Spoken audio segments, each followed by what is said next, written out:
What's up, Bike Rumor fans? I'm Tyler, and this is my review of the Gloworm X2 1700 lumen bike light.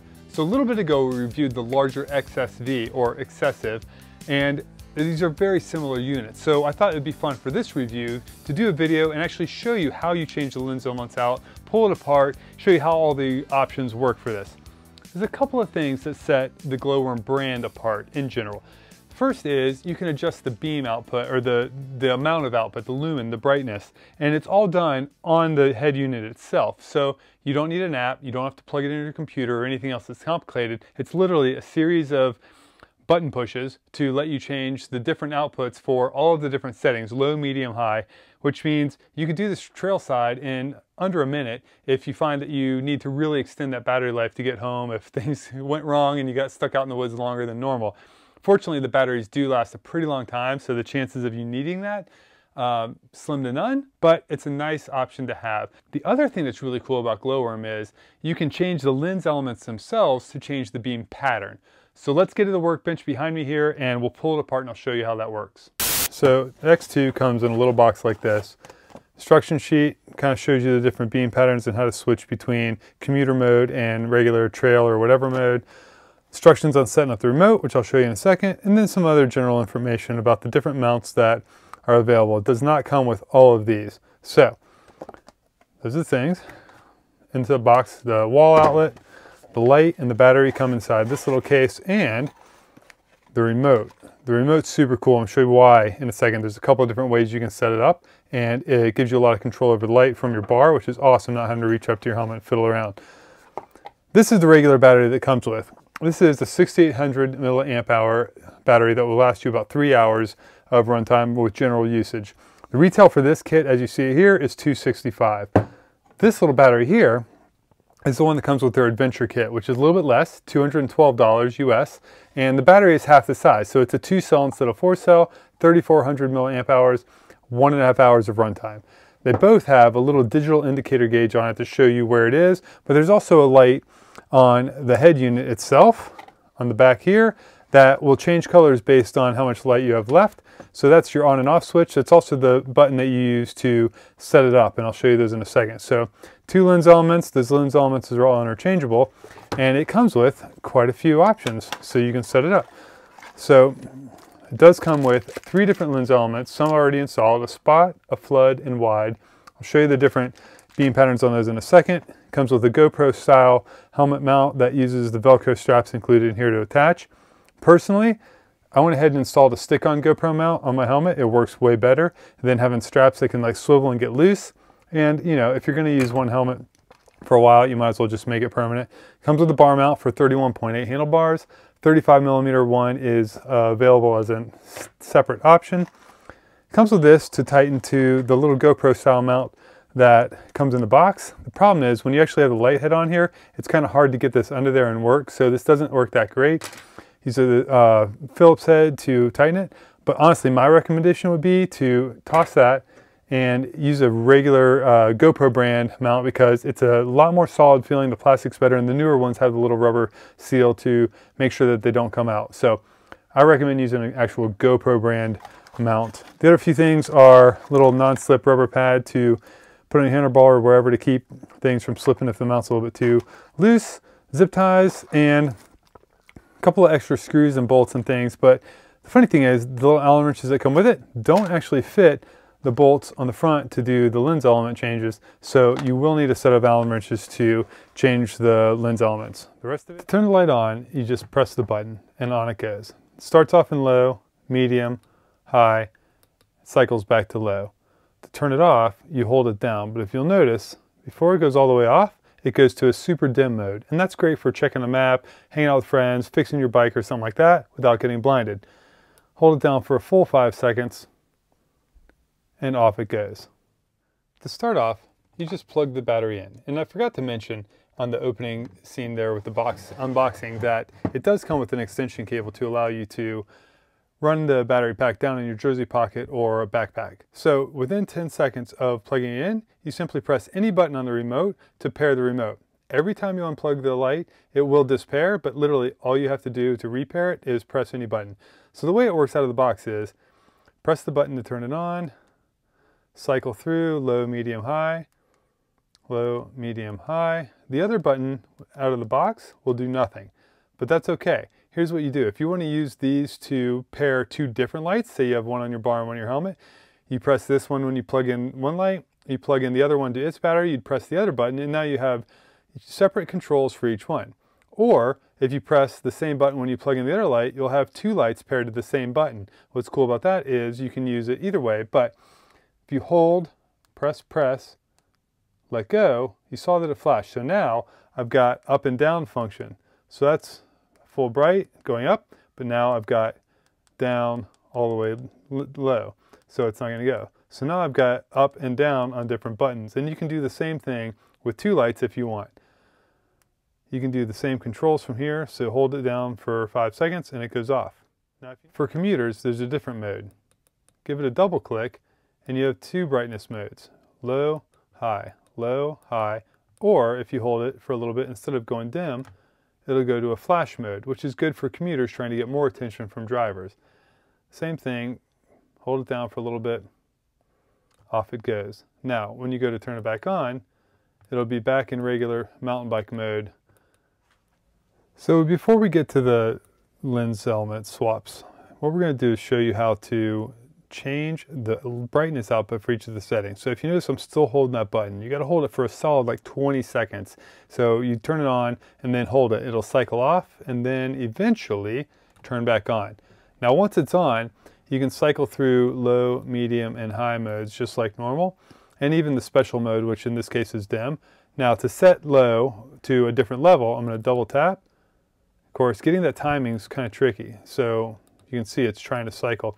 And this is one of the little frustrating bits is there. Now once it flashes, you know it's ready to go. So it's a double tap and the right timing, it'll flash and let you know it's ready to program. So now if I click, it's going to grow up in brightness just a little bit. I'm still in low mode. What I'm doing is setting where I want that low mode to be. Now if I hold it, it'll start cycling back down in brightness, and I just stop where I get it where I want it. So I can go pretty dim and low if I really only need a little bit of light in low mode.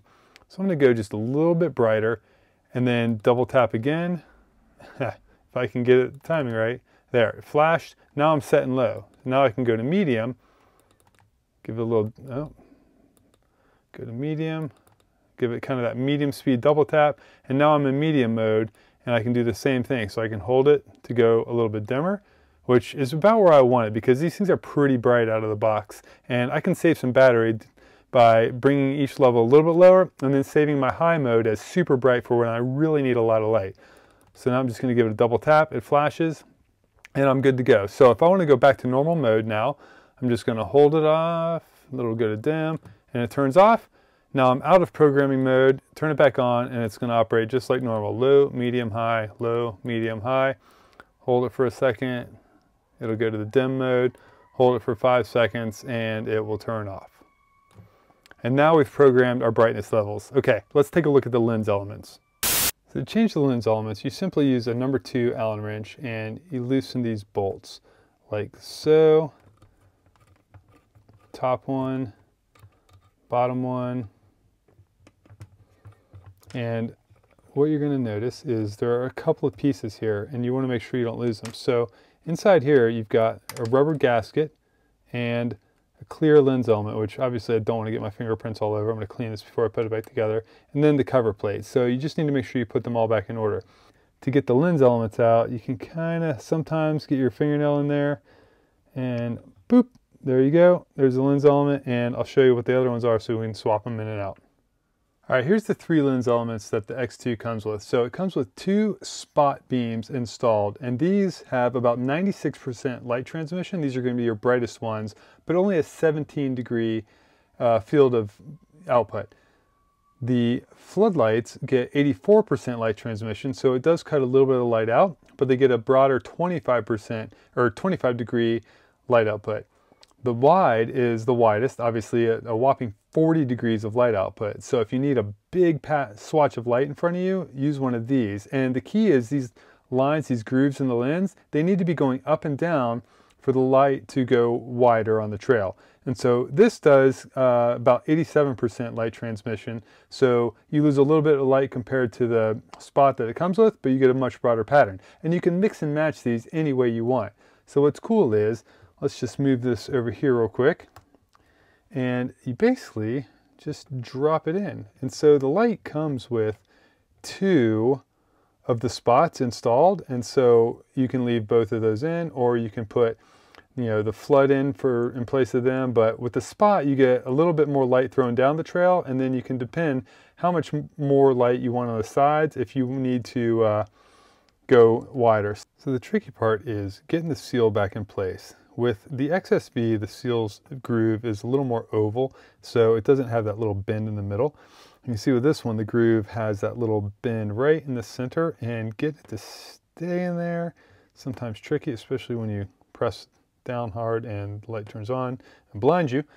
With the seal in place, you can set the lens element on there, make sure it's clean, it doesn't have any fingerprints on it for the best output. Drop the cover on there, and then you just tighten it back in with the 2 little screws, and you have changed your bulbs quick and easy. All right, now we're gonna head outside. I'm gonna show you how the different beam patterns look on the ground so that you can get a sense of what the different lens elements really do when you swap them in and out. I'd still recommend experimenting on your own when you get it, because it's kind of fun to see how it works for your own local conditions. But one other note I wanted to point out, if you notice, I'm using the tall GoPro mount that is definitely a little bit high for real ride down on the trails, because it puts the light up super high. It's easier for me to show you the features of the light with this one installed though. I'd recommend running the lower profile mount. And what's nice about the system in general is you have the adjustment point here that lets you tweak the angle and then tighten it down and get the angle just right for wherever you're going to be riding, get the light hitting in the spot that you need best to see where you're headed. So let's go check out the beam patterns.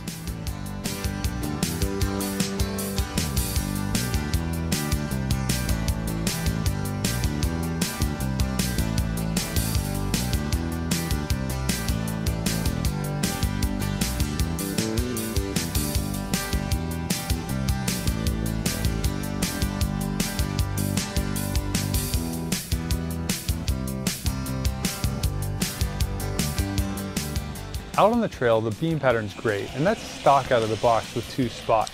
It was plenty of throw to get the light down the trail, but also just enough width to really kind of light up the sides of the trail next to you without being so broad as to distract you with stuff way out in your peripheral vision that you don't need to see. Slow down a little bit. As you can see, here's the thumb remote on the bar. I only have 1 button set, so I go through. So there's low, medium, and high. And those are the 3 standard settings that you get with the Gloworm. It's plenty of light for a 2-bulb system, and it's pretty affordable for a quality brand that the batteries are just going to last. You know, you get a good couple-hour ride out of them with plenty of time on top of that for hanging out with friends, using it to fix something, or as we did, really probably tallied up another hour or so of just goofing around, shooting photos and video of the lights. Did you see it?